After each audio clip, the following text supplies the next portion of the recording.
Hi friends, welcome back to our YouTube channel.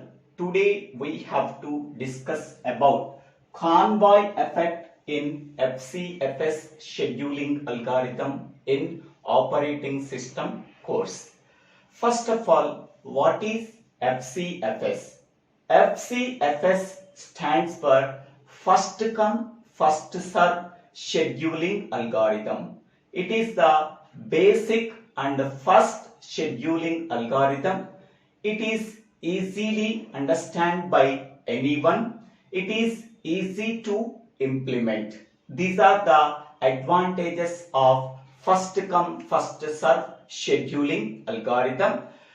What are the disadvantages of first come first serve scheduling algorithm? First point is it is not efficient because of convoy effect.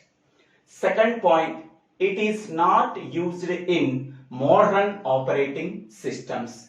Third point, it is not good for interactive systems. These are the three disadvantages of FCFS scheduling algorithm. One example problem on FCFS scheduling algorithm can be explained in the previous video. Please refer the link in comment box and description box. You can refer that video for better understanding of FCFS scheduling algorithm. Now, the disadvantage of FCFS scheduling algorithm is convoy effect. That can be explained with two examples. In case 1, I am taking one example. In case 2, I am explaining another example. By observing these two examples, we have to know about convoy effect. Then we can go for this statement. Okay. Now go to the example in case 1. There are three processes are there, P1, P2, P3. Their arrival times and burst times are shown in column 2 and column 3. Burst time is nothing but execution time of every process. Arrival time is nothing but at which time the process enters into the ready queue. Okay. Now, process P1 has arrival time 0. Process P2 has arrival time 1. Process P3 has arrival time 1. Among them, which process has the least arrival time? We have to observe. So, P1 process has the least arrival time. So, that process enters into the ready queue first.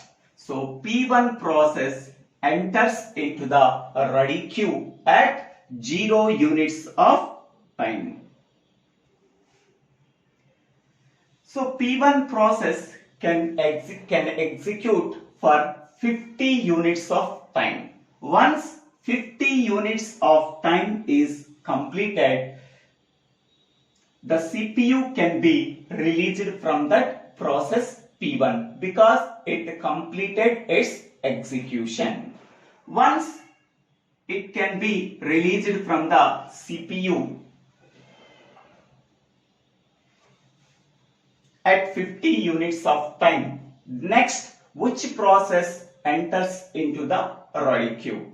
So process P2 and process P3 has the arrival time 1 unit of time. Both processes are entered into the ready queue at 1 unit of time. But for process P1, it can take 50 units of time. For 50 units of time, the CPU cannot be released from process P1.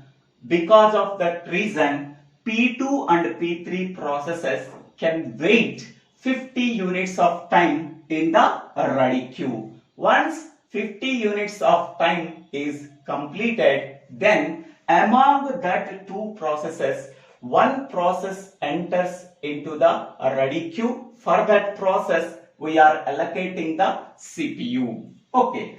So P2 and P3 processes has the arrival time 1. Okay, among them we are allocating the CPU to only one process. Which process has the least process ID number?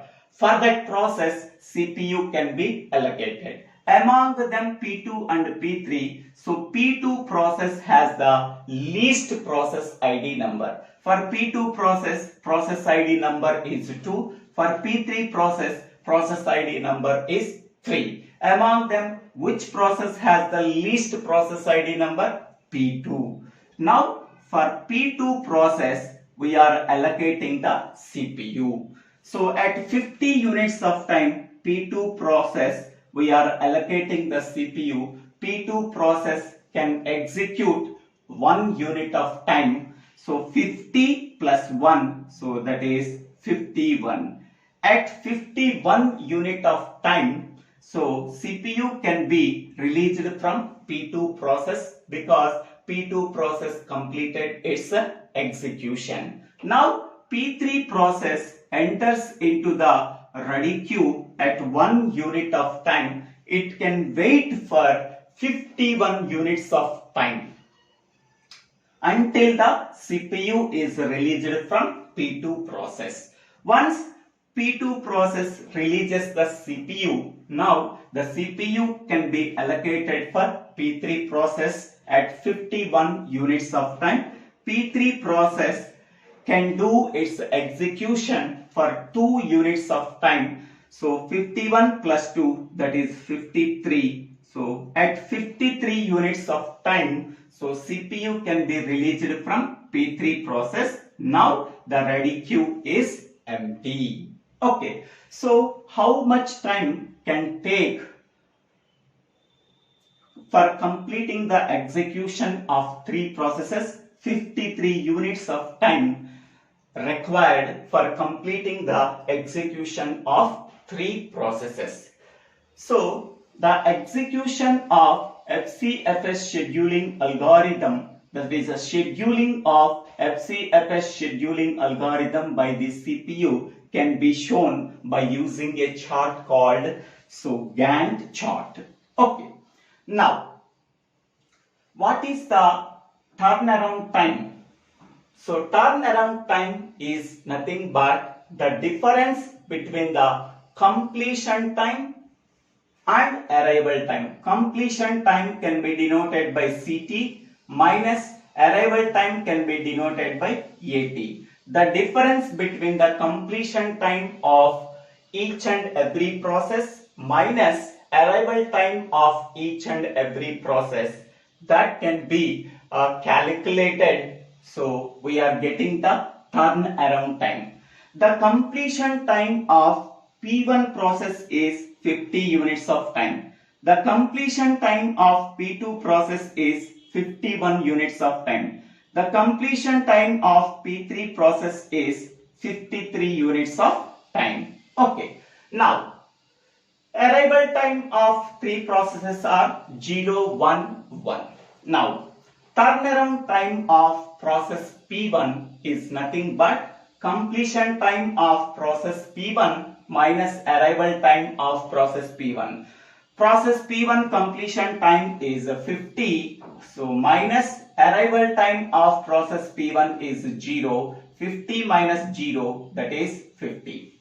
Next one, turnaround time of process P2 is nothing but completion time of process P2 is 51 minus arrival time of process P1 is 1. So 51 minus 1, so that is 50. Next, turnaround time of process P3 is nothing but completion time of process P3 is 53 minus arrival time of process P3 is 1. 53 minus 1, so that is nothing but 52. Next one, waiting time. How we are calculating the waiting time? Waiting time of a particular process is the difference between turnaround time minus burst time. Turnaround time minus burst time is nothing but waiting time of the corresponding process. First, waiting time of process P1 is nothing but turnaround time of process P1 is 50 minus burst time of process P1 is 50. So 50 minus 50, so that is equal to 0. Next, waiting time of process P2 is nothing but turnaround time of process P2 is 50 minus burst time of process P2 is 1. 50 minus 1, that is nothing but 49. Next, waiting time of process P3 is nothing but turnaround time of process P3 is 52 minus burst time of process P3 is 2. 52 minus 2, so that is equal to 50. Okay, now we have to calculate the average waiting time. Average waiting time. Average waiting time is equal to waiting time of 3 processes, sum we have to taken by the divided by the number of process. Number of process are 3. So that is equal to 50 plus 49. So 99 by 3, that is equal to 33. Average waiting time of these 3 processes is 33 units of time. Okay. Next, we can go for the second example in case 2.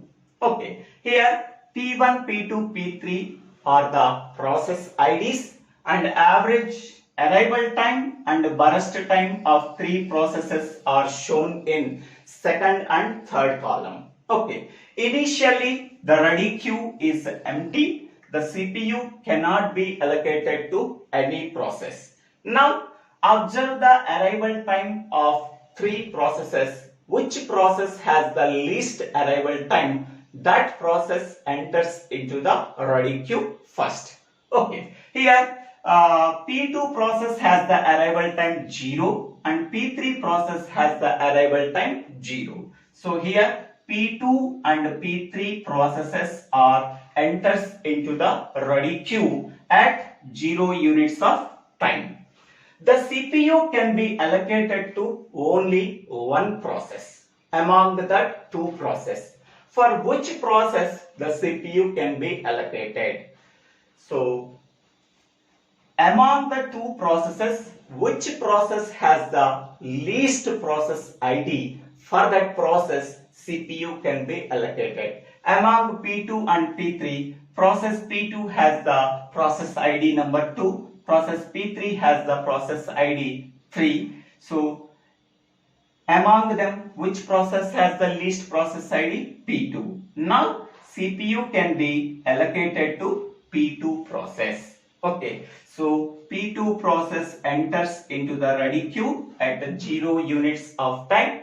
It can complete its execution in 1 unit of time. So 0 plus 1 unit of time.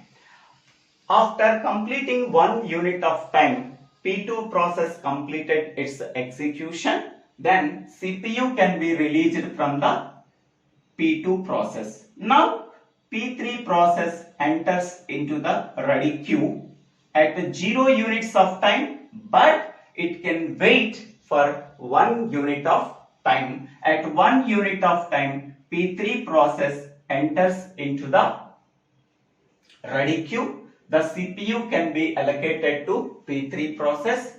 So it can complete its execution in 2 units of time. 1 plus 2, that is 3 units of time. Once 3 units of time is completed, P3 process completed its execution, the CPU can be released from the P3 process. Now the ready queue is empty. Now which process has the arrival time? 1.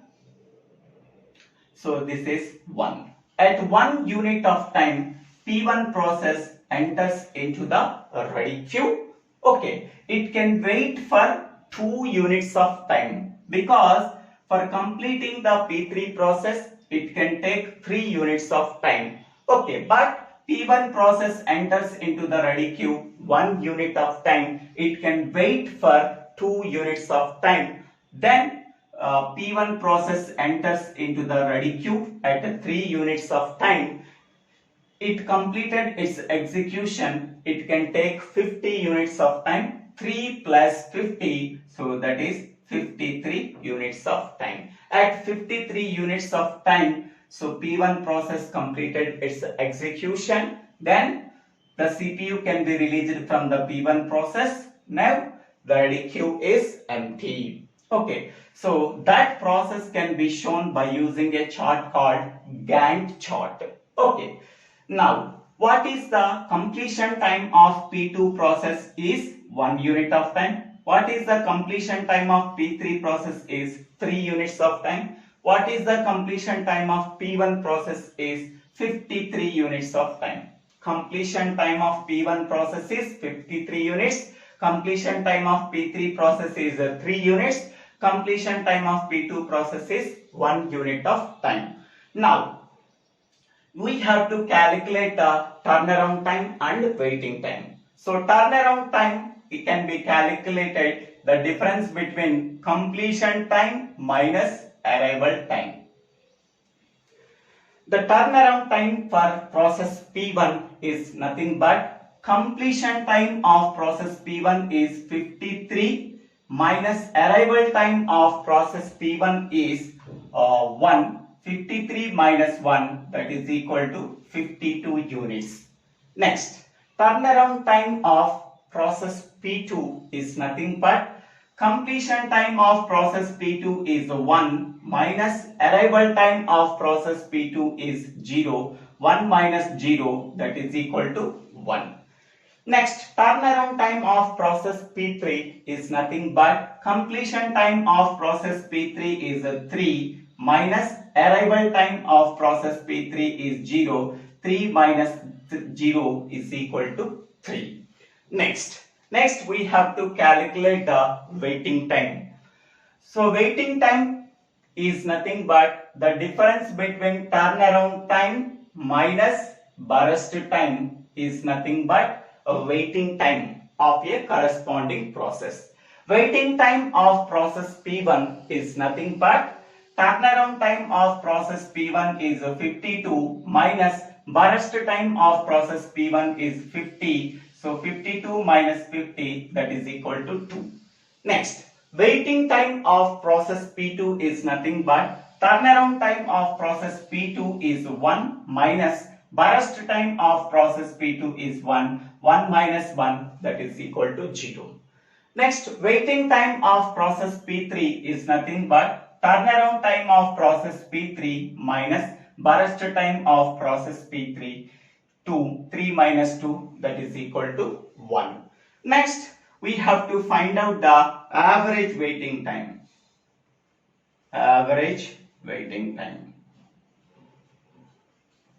Average waiting time is nothing but sum of waiting times of 3 processes, 2 plus 0 plus 1 divided by total number of processes, that is 3 processes. So 3 by 3 is equal to 1. Okay. So observe these two examples. Here I am taking 3 processes. Here I am taking 3 processes. Arrival times are 0 and 1. Here also arrival times are 0 and 1. Burst time is also 51 2. Burst time is also 51 2. Here the average waiting time is 33. Here the average waiting time is 1. Okay. Consider the case 1. Here P1 process has the arrival time 0. At 0 units of time, P1 process enters into the ready queue. CPU can be allocated to the P1 process and use the CPU for 50 units of time to execute process P1. So, process P1 can take 50 units of time for execution purpose. Because of that reason, we can say that process P1 has larger burst time. That means larger execution time. P2 and P3 process are enters into the ready queue at 1 unit of time.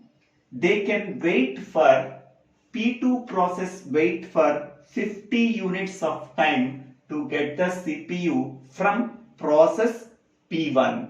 So it can wait for 50 units of time to get the CPU from process P1. Its execution time is only 1 unit of time. In the same way, P3 process enters into the ready queue at 1 unit of time, but CPU can be allocated to P3 process at 51 unit of time. That means 51 units of time P3 process is waiting for the CPU to get the CPU from P2 process. That means it can take only 2 units of time to get the execution.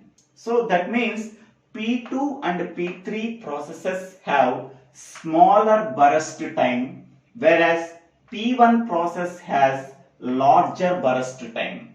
That means smaller burst time processes are waiting for the CPU more time in the ready queue to get the CPU from the larger burst time process such as P1. Even though their execution time is very small, they can wait for longer time in the ready queue to get the CPU from the larger burst time process such as P1.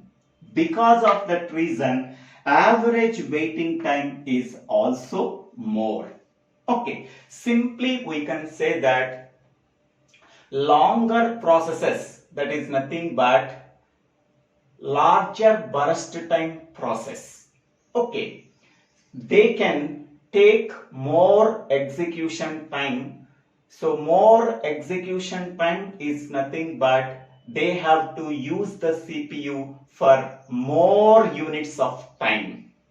Whereas in the case of smaller process, that is nothing but the processes that have smaller burst time, they can wait in the ready queue more time even though their execution time is very small.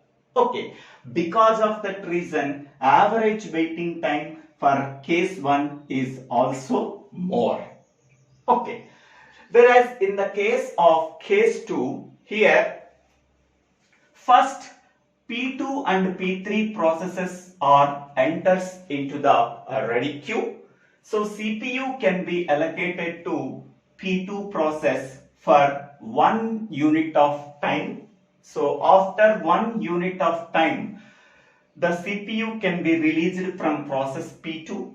Then it can be allocated to process P3. So process P3 can take 2 units of execution time. After that, the CPU can be released from process P3. Then the CPU can be allocated to process P1. Because P1 process enters into the ready queue at 1 unit of time, it can wait for 2 units of time in the ready queue, because P3 process is completed at 3 units of time, but P1 process enters into the ready queue at 1 unit of time. So 2 units of time P1 process are waiting for the CPU from process P3.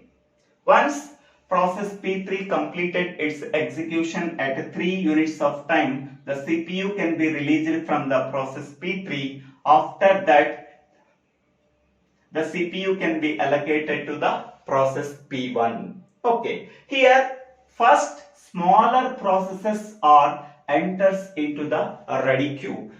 Why it can be called as a smaller process? Because P2 and P3 process have execution time 1 and execution time 2 units. Because of that reason, we can say that P2 and P3 processes are smaller processes because they have less burst time. Okay. After that, P1 process enters into the ready queue. So they can take 50 units of time for execution by the CPU. Okay. Because of that reason, the P1 can be called as larger burst time process or longer process. First, smaller processes are enters into the ready queue. They completed their execution. After that, larger burst time process enters into the ready queue. So, smaller process enters into the ready queue. After that, larger process enters into the ready queue. They can perform their execution. Because of that reason, so average waiting time is also less. Okay, here first smaller processes enters into the ready queue for execution. Once their execution is completed, longer burst time process enters into the ready queue. They can completed their execution by the CPU. So here there is no waiting of smaller processes, because smaller process first enters into the ready queue. They can perform their execution. After that, longer process enters into the ready queue. They can perform their execution for longer time. So there is no problem at all. There is no convoy effect there is no convoy effect is occurred in this case. So because of that reason, here average waiting time is only 1 unit of time. In this case, convoy effect is not occurred. Because of that reason, average waiting time is also very less, that is 1 unit of time.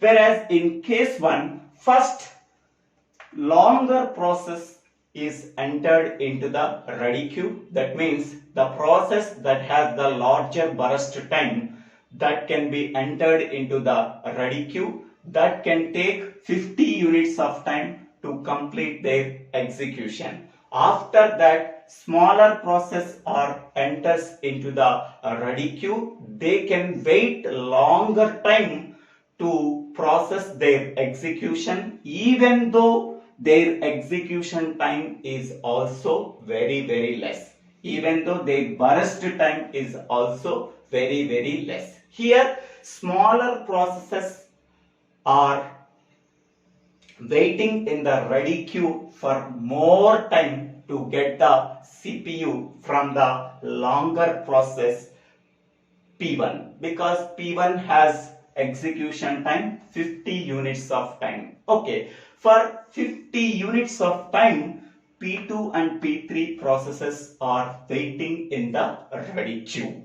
Okay, because of that reason, average waiting time is also more in the case of case 1. Here first larger process enters into the ready queue. Here smaller process enters into the ready queue.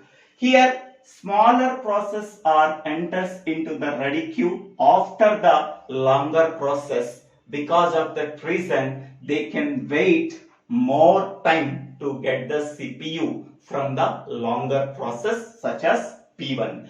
Because of that reason, average waiting time is also more. Here the convoy effect is occurred. Convoy effect is nothing but smaller burst time processes, such as smaller processes can wait more time in the ready queue to get the CPU from the longer process that has the longer burst time. That effect is called as convoy effect. Okay, here convoy effect is not occurred because first smaller process enters into the ready queue. First they are completed their execution. After that, longer process enters into the ready queue. they can take more time to get the execution. Here, smaller process do not wait for the longer process in this case, because smaller process are first entered into the ready queue. They can perform their execution by using CPU. After that, only longer process enters into the ready queue. There is no waiting of smaller process for longer process. So that is, here convoy effect is not occurred in this case. Here convoy effect is occurred in this case. The convoy effect can be explained by using another example. Suppose we are taking, so person 1, here this is person 1, and here person 2 is there. Person 1 and person 2 go to the supermarket. Person 1 can purchase only 2 biscuit packets. 2 biscuit packets. Person 2 can purchase 100 grocery items. 100 grocery items. Okay. Here billing person is there in the supermarket. Billing person. By observing this example, which one is longer process? This is the longer process because they can take more time to bill 100 grocery items by the billing person. Here, first person is called as smaller process because they can take very less time for billing by the billing person. Here, first among the two person, which person enters into the billing person first? Okay, so person 2 come to the billing person first. Okay, they can take more time to bill 100 grocery items that are purchased by the person 2. Okay, at that time person 1 will have to wait in the ready queue longer time until you are getting the bill of 100 grocery items, because for billing of person 1 is very less time. For billing of person 2 can take more time. Okay, but person 2 come to the billing person firstly. Because of that reason, person 1 can take more time, can take more waiting time until the person 2 completed its billing process. So here the smaller process can wait more time for the longer process until longer process completed its execution. Once the longer process completed its execution, then smaller process enters into the ready queue that can avail the CPU and perform its execution. Okay, so even though the smaller process can take very less execution time, but they are entered into the billing person after person 2. Because of that reason, he can wait more time in the ready queue until you get the CPU from person 2. This is the simple example for knowing the convoy effect.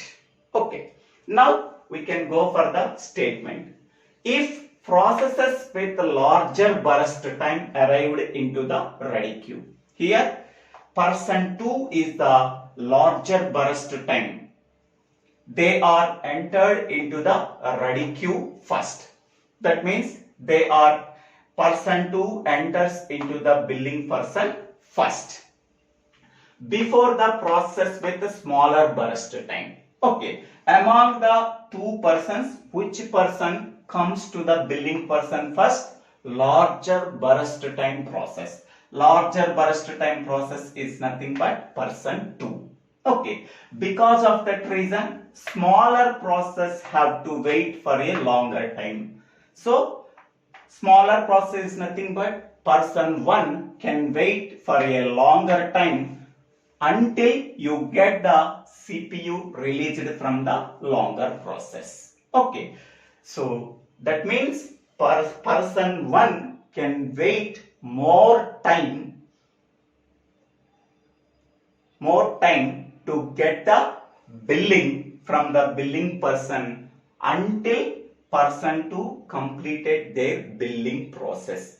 Even though person 1 can complete the billing in less time, but they have to wait until the person 2 completed their billing process, because person 2 comes to the billing person first. That means longer process enters into the ready queue first. Because of that reason, smaller process can wait longer time to get the CPU from the larger process. So that effect is called as convoy effect. In the convoy effect, more average waiting time is occurred. In case 1, in case 2, we are observing in which case average waiting time is more. In case 1, average waiting time is more. In case 2, average waiting time is very less.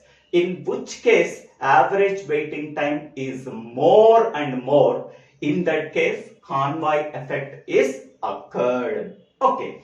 In case 1, convoy effect is occurred. In case 2, convoy effect is not occurred. How to avoid convoy effect? To avoid convoy effect, we have to use SJF scheduling algorithm. Shortest job first scheduling algorithm. By using that algorithm, we can avoid the convoy effect that can be occurred in FCFS scheduling. I hope all of you understanding this video. If you really understanding this video, click on the like button and share this video to your friends and classmates. After that, you have to subscribe my YouTube channel. So DIVVELA SRINIVASA.